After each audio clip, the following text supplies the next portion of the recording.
in and thank you very much for the recordings. I really appreciate that very much. It gives me a chance to listen to how I can get better, and I can't seem to change what my voice sounds like, so I guess I have to live with that.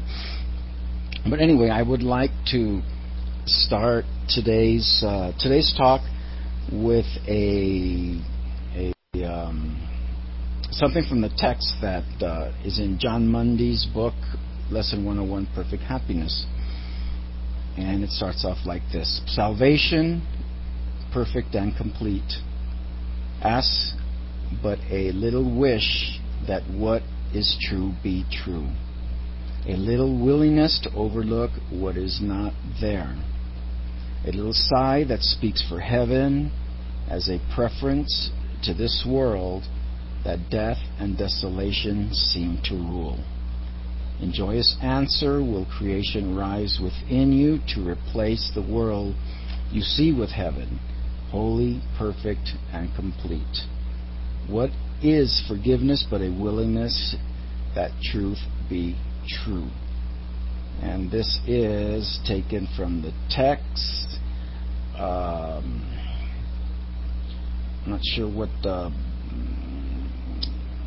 chapter and everything that is from, but from that I want to kind of continue on with that theme, and my theme today is the sense of separation.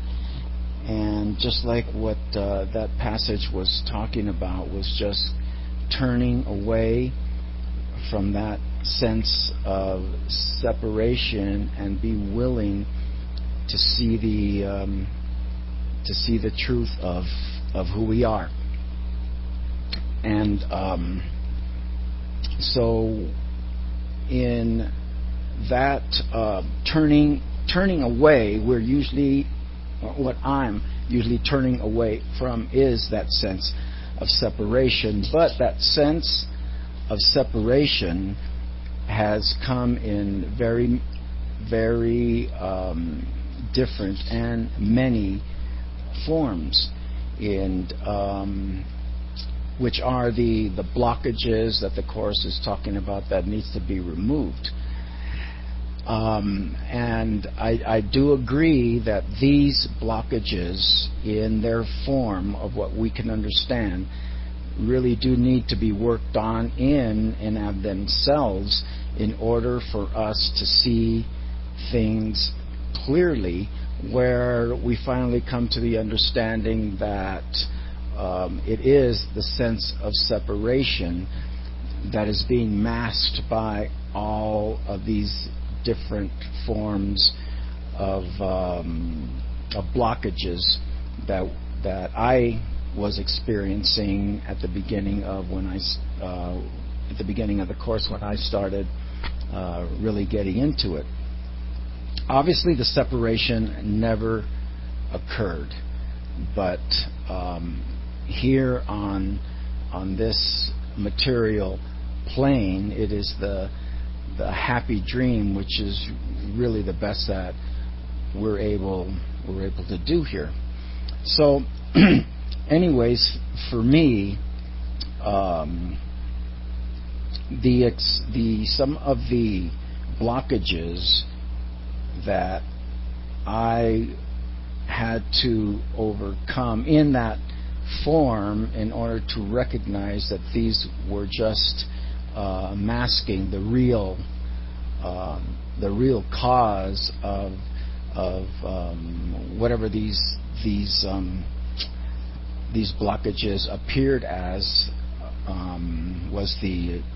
was my sense of separation from love, was my separation from God.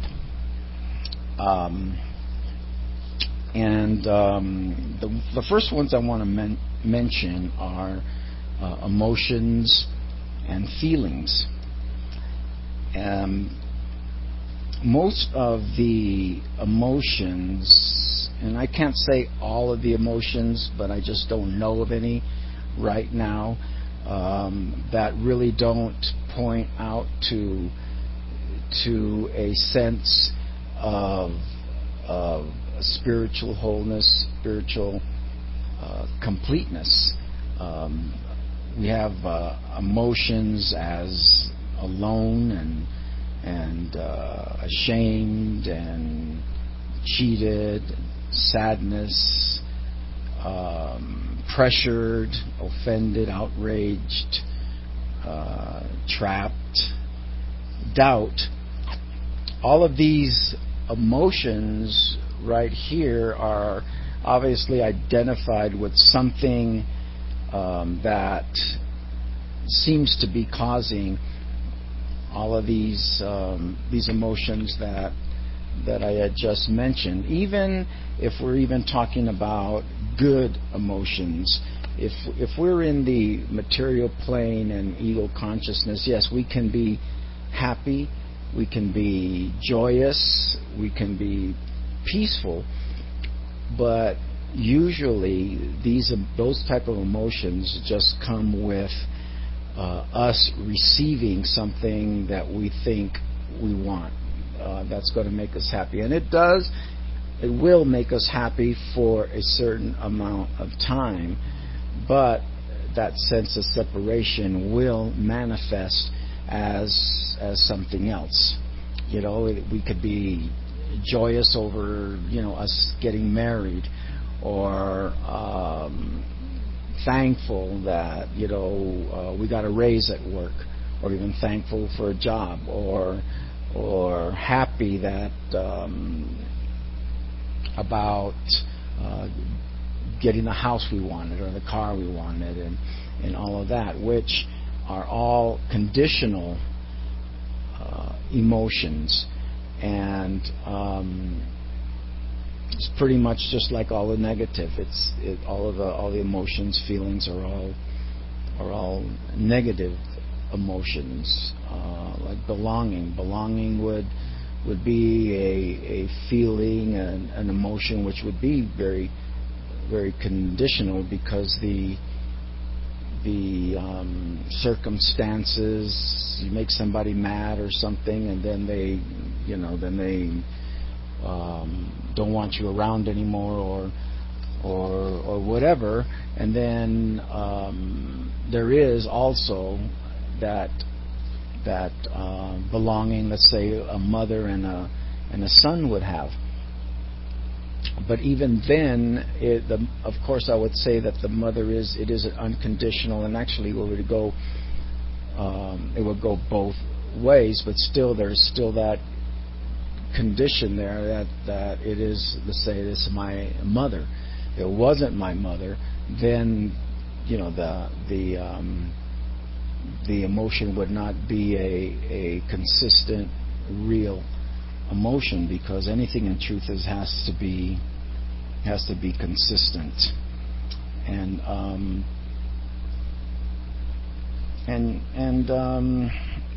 I don't know, I guess there's a couple other things I can say about emotions, but and most of these things I want to go over, they're kind of like overlapping and everything, so some of the stuff might be redundant, but I'll try to keep everything fresh. The next one, which is really a big one for me, is projection. And projection is really something that is very blinding to me. I would go along and believe that everything outside of me had its own volition that would out of its own volition would trigger me to feel a certain way. My emotions, my feelings and my whole experience was dependent on a world outside of me. Something happens and I would feel a certain way. I was a victim of the world because I would project all of that out. And little did I know that that's exactly what I was doing until the Course came along. The important thing about what I've learned about projection is that thoughts do not leave their source, which to me was pretty huge, because once I was able to understand and embody that thoughts do not leave their source, everything that bothered me outside of me, I understood that it reflected an idea, a belief, a disposition, a feeling that I was experiencing within myself, and I would project it out like a paintbrush was full of, let's say, black paint that represented projections. And so my whole experience from the outside was like me getting a paintbrush and throwing it all over my world, and I would look for evidence to justify the feelings I was feeling, which of course the root of all of that was my sense of separation. And the ego did not want me to feel this sense of separation, because if we get it nailed down to that just one cause, of course that's what I'm going to be working on no matter what, is that one cause, instead of all of these hundreds and hundreds of things that bother me day in, day out, from, I mean, the littlest thing like an ant walking across the floor, or of course we all experience the getting cut off in traffic, or the traffic not going fast enough for us, and all that. And that's a real good one. If you really want to know how you feel about yourself, just see how you feel when that one comes on, and you'll know that exactly if you're projecting or not, and could open up a door for you to see if, what else are you projecting. If you're projecting one thing, you're projecting probably your whole day, your whole reality, and not really even knowing it or being aware of it, which I can speak for that, because that is what my world is. I mean, I can't say that it's altogether like, oh, I don't project anything anymore. All I do is extend, and extension being is knowing the love and the truth, our identity as a child of God, our oneness with God, and then it actually what comes out of us, instead of painting it black, we painted a gorgeous stream of colorful, happy paints, beautiful sunsets, and beautiful trees, and beautiful people, and just everything that reflects the spiritual truth about us.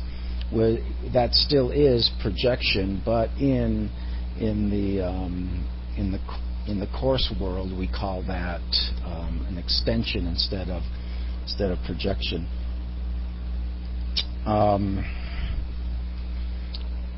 So yeah, the projection also, what I'm finding and understanding, is also evidence, not just painting the world outside of what I feel about myself, and or what I think about myself, It also is my disposition, my mood, or my mood for a certain period, or whatever. Let's say I wake up and I'm not feeling energetic and all of that. That doesn't have to be okay. That's just the way I am, and that's it.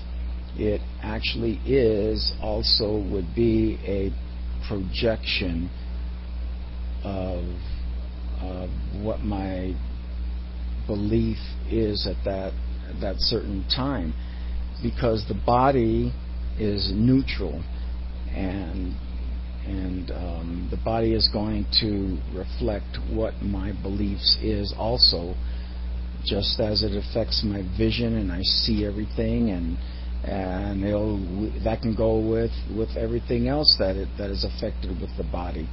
As far as taste is concerned, if you got it in your mind, you need to, let's say, you're a so and so that doesn't eat meat or whatever. The meat all of a sudden doesn't taste good or whatever. I mean, the body being neutral, it is us that we project our tastes, on what we eat. The same thing we do with what we hear. Everyone has their particular preference on music, and depending on what your beliefs about yourself are, that's the kind of music, or that will influence the type of music that you listen to or you prefer. I mean, someone that's in China would probably like more of Chinese instruments and everything than, let's say, someone that lives in the Bronx in New York. Just all of that, as the identity of who they believe and think they are will project on their taste of music, because that is what the ego does. It looks for evidence to justify that identity that it has made up as us. And so what I was saying about feelings, about waking up in the morning and feeling a certain way, and let's say waking up tired or whatever, and think, oh, well, that's just simple as that. I stayed up too late, or whatever the reason is. That also is a projection on my body, more evidence of what I think about life at the particular time. If I'm having a struggle with my ego, or a situation that my ego deems as stressful because the ego's not getting its way, it's not gonna want to tell my body get up and be happy or whatever. It's going to give that message to my body that it's tired. It doesn't want to go and deal with whatever the ego treasures or prizes as necessary for survival, or one of its main focuses on keeping us occupied with it, so we don't look at the sense of separation, which kind of brings us to the next thing I wanted to talk about, which was the body. And besides the mood and tone of the body that we project our disposition of of the ego, the ego's, let's say, struggle, or what the ego feels is going to get his way. I mean, the ego, if it thinks it's going to get, let's say, a whole bunch of money or whatever, yeah, you're going to pop out of the bed and all happy and all that, and then all of a sudden there's nothing wrong with your body. But the ego also uses that body to get what it believes it needs and it wants, instead of dealing with the sense of separation, which will take care of all of the discomfort and everything that we feel in our lives. And when I say take care of, it's a matter of going to the source, and for me it's doing some real effective work, and it is a different, for me, a different kind of mind training, because I'm just mind training on one thing. And when I look at all of these different things, I know now that they just mean one thing. And so most of the time I'm able to get off of that one thing pretty quickly and just go back into the, I am and the oneness and the Christ vision. So with the body, we could hold that belief that we need to look good.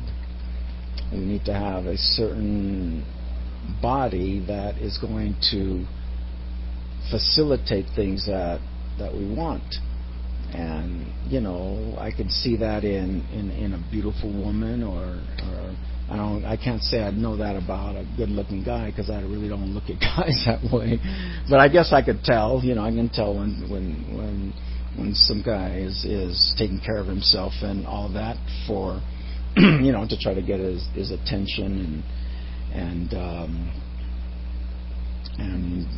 works, and either a woman or a man, they work on their bodies a lot for that tension. They adorn it with all the nice clothes and all of the jewelry and the latest hairdos, or the Brazilian blowouts, whatever, and all that kind of stuff. So the focus on the body, which would take away the focus from the sense of separation. In the body also, we've got to keep the body healthy, and there's nothing wrong with keeping the body healthy. I believe that, and even looking good too, and taking care of ourselves, and looking professional, or looking however you want to represent yourself. But what I'm trying to just get across is that if we're using it to mask the spiritual work that we could be doing, that we're going after a solution that doesn't exist, and of course sooner or later, well, I would think sooner or later, I guess sometimes people don't ever realize that that's exactly what they've been doing, but thankfully I have. But it took a lot for me to get into position to be willing to open my mind. But also what would go along with the body as a distraction for spiritual enlightenment would also be any kind of possessions, to have the right car, to have the appearance of success, to have the nice home or the nice jewelry or whatever. It would also go to what your personal preferences are also.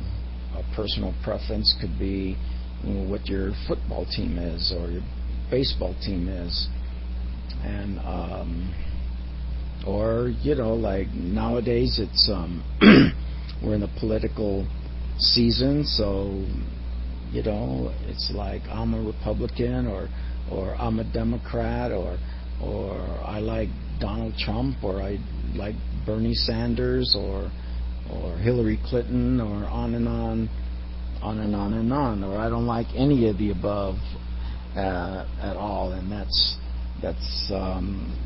my identity, and which, like I was saying before, if that's what you want to do, and you want to do it in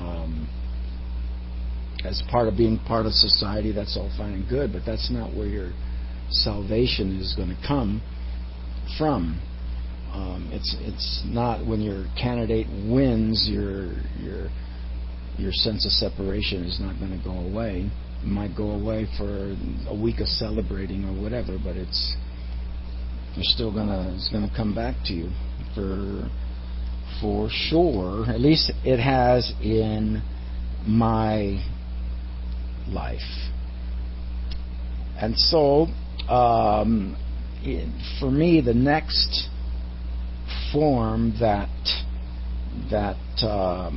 masking my sense of separation takes would be my wants, desires, the daydreaming and all that. That would definitely throw me off of any kind of disciplined mind training that I would be doing for the day if I see a nice girl walk by and I'm single, and then it's possible, just possible, that I might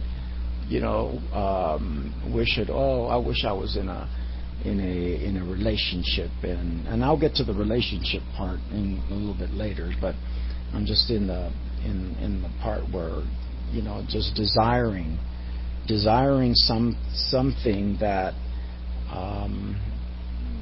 to be somebody else, or to have something that I don't have, or think that I don't have, or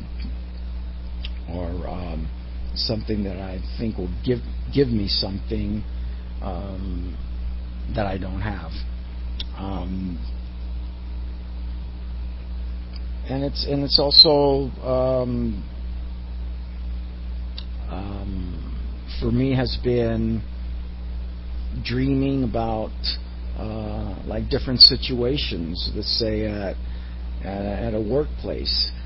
Let's say there's someone that I'm having a difficult time with, and this actually happened, and I was thinking, the office would be just a really lot nicer place to work at if she was not working there.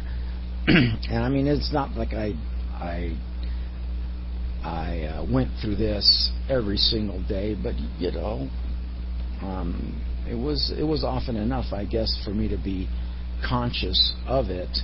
But I was also conscious of that, this woman could also be giving me and teaching me a great lesson, because I was projecting who I was on her, and so every time I got bothered by her, then I was able to look inside myself and say, okay, well, I'm the one that's having a bad day here, and sometimes I go along and I'm having a bad day, and you don't even know I'm having a bad day. So I'm so used to having bad days, and so by recognizing this whole thing about projection really has helped me a lot. But anyways, back to that is, she actually quit work. She was married to a service person, and he got stationed someplace else, and so she was gone. But I'm talking about like everyday kind of things where I wish things could be different. I wish I wasn't sitting in traffic or all of that. I wish my rent wasn't so much, or I wish I could find a better place to live. Just little, unimportant, really little things that I come across just on a daily basis. I mean, those things I can definitely take advantage of as to just slight little things that get me off of focus from practicing the presence of God, that will just throw me off. And then sometimes they'll throw me off enough where it kind of snowballs, and then I'm off and running and in developing a whole big gigantic scenario and making up a whole thing before I catch myself and reel myself back in and realize my thoughts don't leave the source. It's all in my mind. It's all in everything that I've made up. And in that dreaming and desires, there's that one thing that comes in a lot that will justify the dreaming and the desires, which is comparison. The ego loves to compare.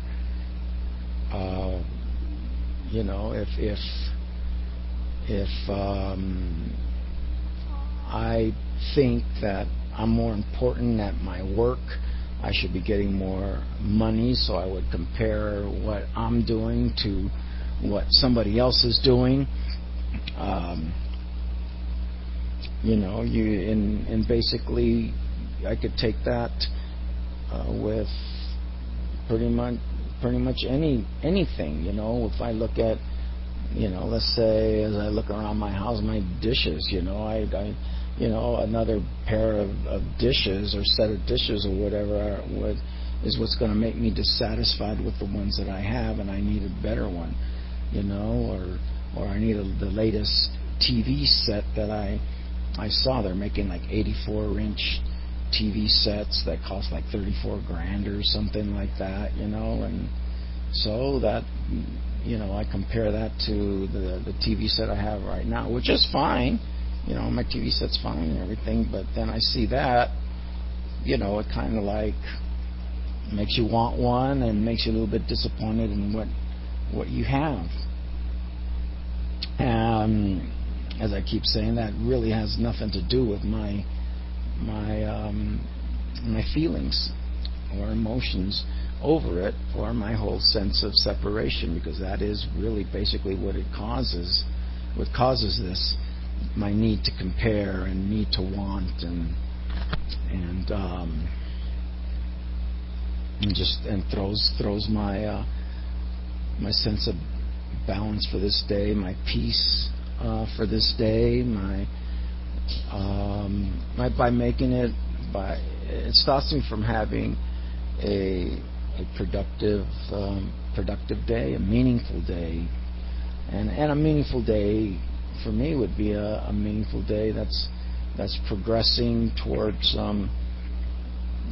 more and more into that happy dream of leaving all of the blockages behind and being more aware of that sense of separation that I have, and moving into an extension of love and sharing who I am and what I am, for not just my good, but for the good of the sonship also.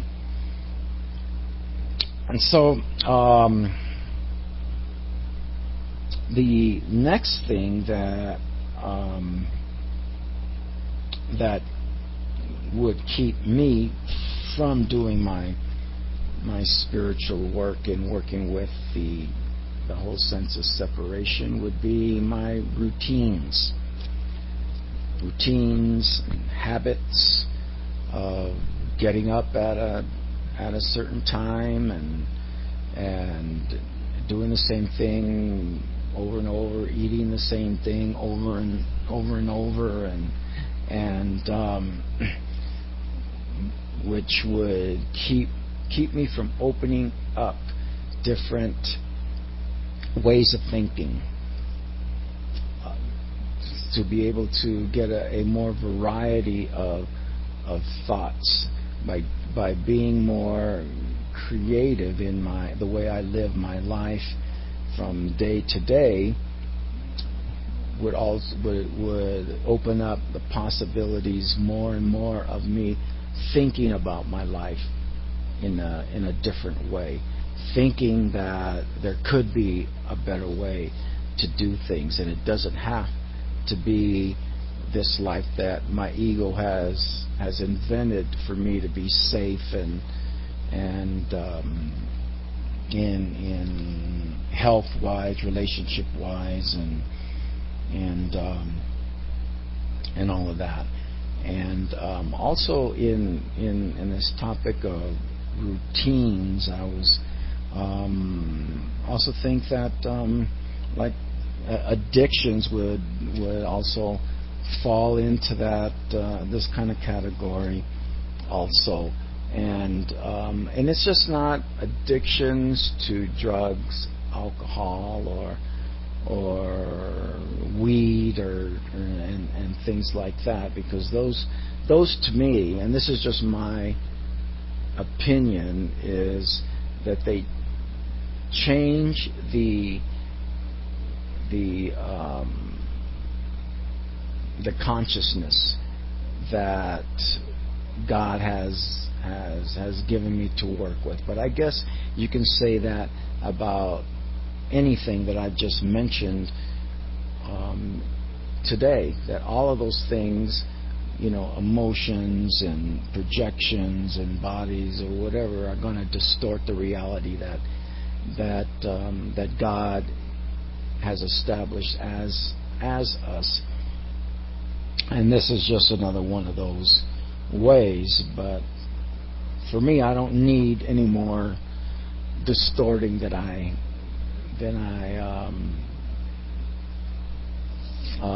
need to work on.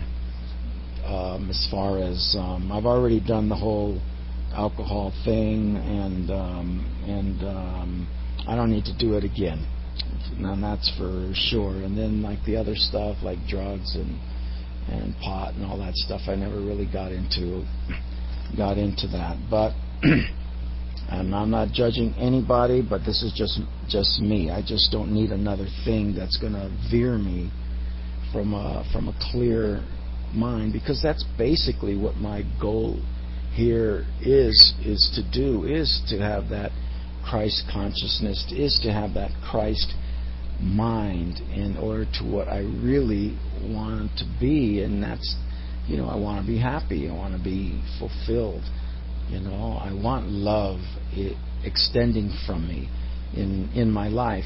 So of course, as I'm extending it, I'm receiving it at the same time. It's everything I really want God has given me. And doing the artificial manipulations and everything of my consciousness and the moods or whatever, sure, I'm going to be happy for a little while, but and then I'm back to where I started right before I went ahead, and maybe even possibly worse. But all that leads into, for what has done for me in the past, is you just keep wanting to do it over, because it's an out. It is a doorway of not dealing with the unease that the separation, sense of separation, that we are born with in this material existence. Even when the nature of being born with a sense of separation another thing that I was fortunate enough to explore, because I realized that whole thing that the thoughts do not leave your source. And so so as I'm a little baby, I have this feelings of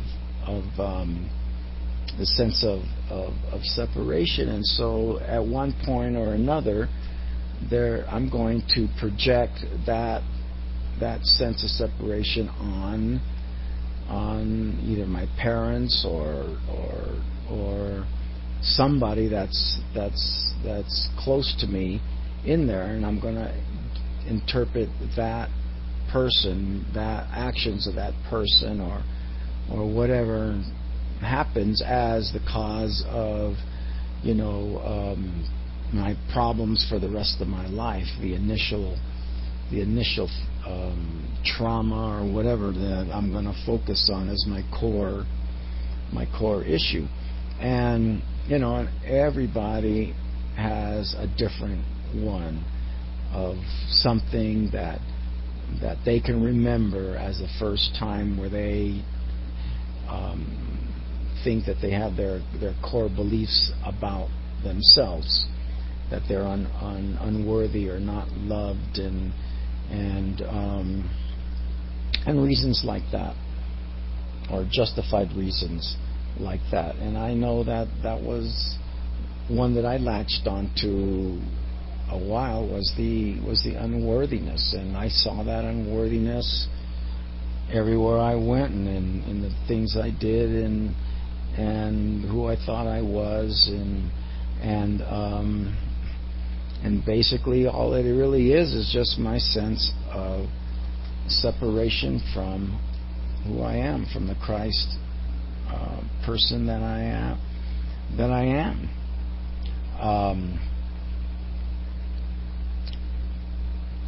So in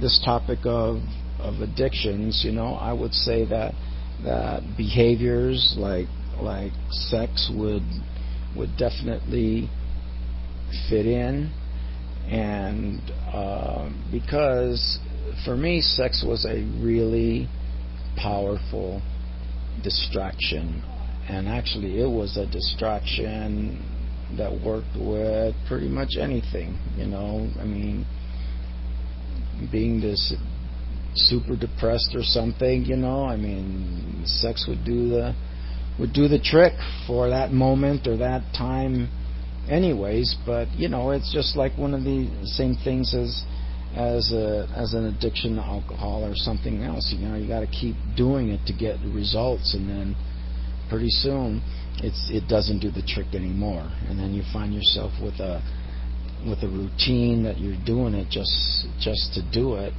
and it doesn't work with that unease, and doesn't mask that sense of separation anymore. But in the routines, it could be also a job, taking on a certain job, or working long hours, so you don't have to go home if you think that your family is, or your wife, or let's say you go home to an empty home. All those things could be routines in the way you live your life to avoid the emptiness you believe you're feeling, or avoiding your couple or your kids, or whatever, that you have those responsibilities that you don't know how to face, or you believe that you don't want to face them. That would be routines and addictions, and I'm sure everyone can kind of think of their own out of all of these things. I mean, I'm just throwing out stuff that is particular to me, but I'm sure everybody's got their own what they used to say, everyone's got their cross to bear. We all got our ways that we've tried to deal with the world, our magic, our as the Course says, what we give meaning to that magical thing that helps us out for a little while, our distraction. And another one of those distractions for me, are beliefs. And one of the beliefs that I had was what I had just mentioned, is that whole thing about I had a core belief that I wasn't loved in at home.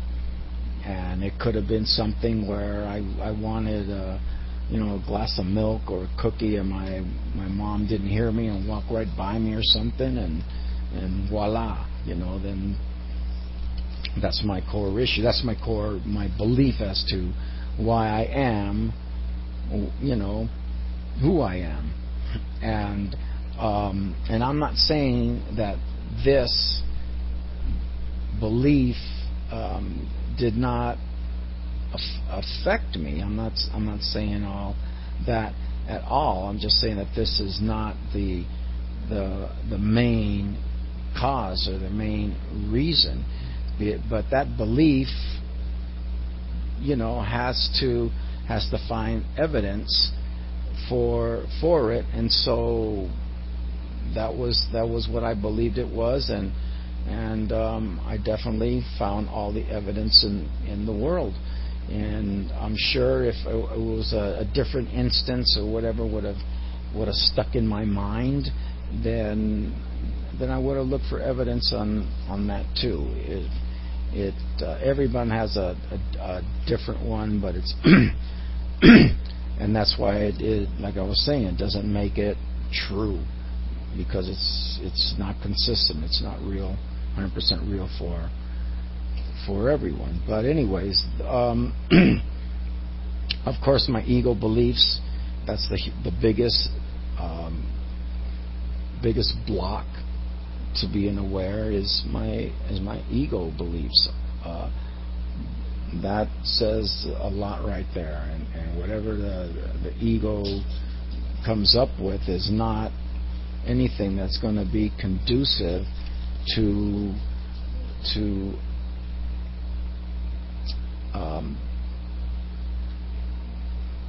getting out of my selfhood as the ego created it, as a individual, human, separate self. That is what all the ego is about, and it's not going to sabotage all of the justifications and reasons that it has given me for my whole life to not be there anymore. And so it's going to give me all of the fears and all the reasons for protection and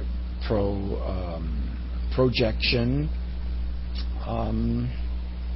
that'll cause all the my beliefs that I'm living in a hostile world, and I'm being attacked from the outside by all of the evidence that I see. And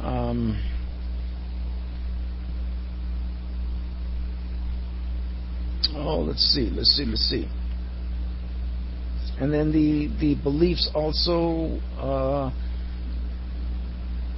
in medical conditions, that we have they have like the kids that have this attention deficit disorder, and the kids go for it and believe it, and so once they get hooked onto the belief that they have this disease or this disorder or whatever, then they're pretty much hooked that they can't do anything about it. And maybe that's true. Maybe they just process information differently than the normal person is processing the information. But as far as I'm concerned, that doesn't make them any less aware of life than someone that's got a PhD or whatever. And that's one of the things that God has given to all of us equally, is awareness. The awareness of life in some degree or another. There's consciousness there.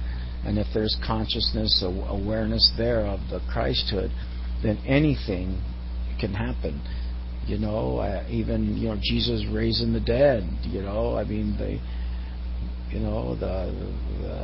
Lazarus was dead, but still the Christhoodism, the potential is infinite.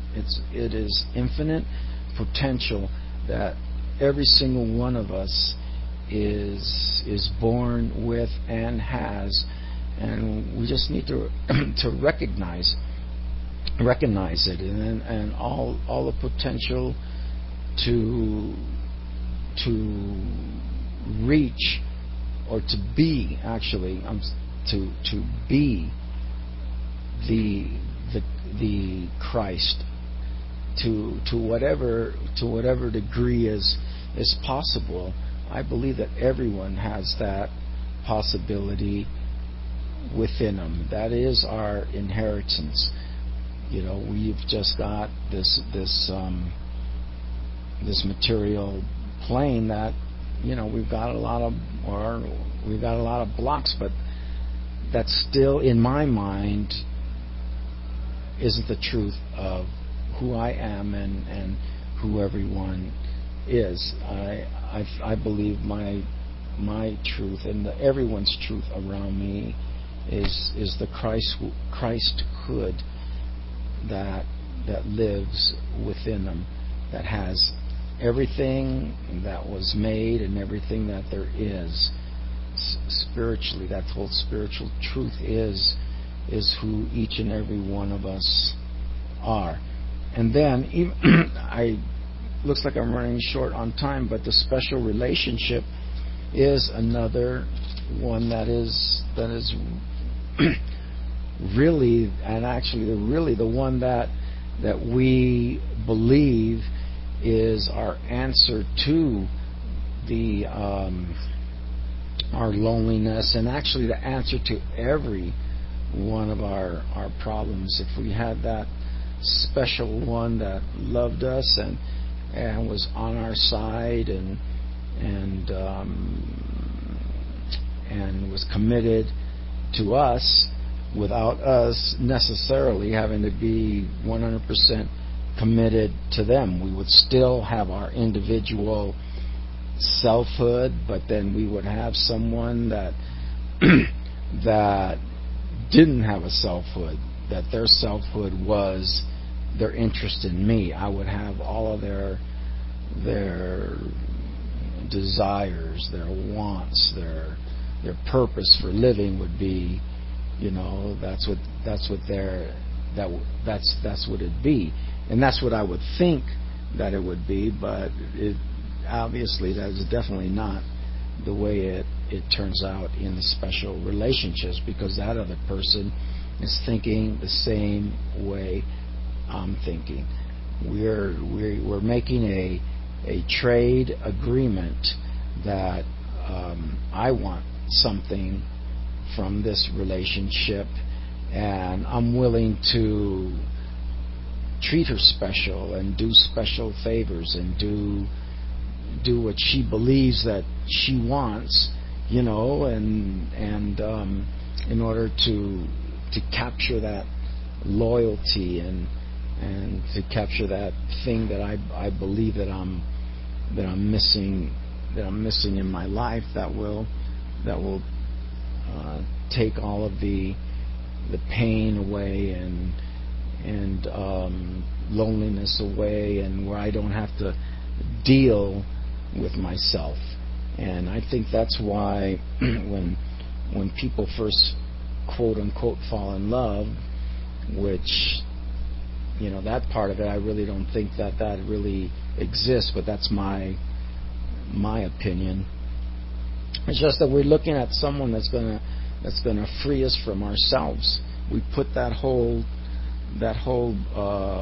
belief on them without them even knowing it, that they are the answer to all my prayers. And my prayer is in the ego is that I do not like who I am, and I have somebody that does like who I am. So now it's not my job anymore to like who I am, because somebody else is going to do that for me. Is going to do and be everything that I'm not. And so I grab that whole bag of BS and throw it her way, and so now I'm free of that cargo I got to carry around anymore. So that is the special relationship part of it in this brief time that I had to really go over it. And what I've discovered in dealing with the sense of separation is, like I had said before, I'm at the point now where I'm just working on that one thing now, is getting back into the oneness, the love that I am. And I'm not trying to artificially create a feeling or a consciousness. I am just recognizing the blockages. I'm recognizing what my ego is doing. I'm letting it go, and I get quiet, and I let Holy Spirit do whatever it's going to do. If it's going to talk to me, if it's going to prompt me to meditate, whatever it is, I let the wisdom and the knowledge in me just take over, and then I realize that it has to happen now, that the allness of God can only happen in the now, and which is a beautiful thing, because I can't have God in the future, in the past. The allness of God has had to happen right now. In this present moment, I have it all, and I couldn't even ask for anything more, as long as I forget about all of these things that I have been talking about, recognize them for the sense of separation that it is, and just get back into the Christ, the life, the love of who I am right now. So, Lynn, thank you so much for this time. I honor this hour that I spend doing my thing here, and it has helped me very much. So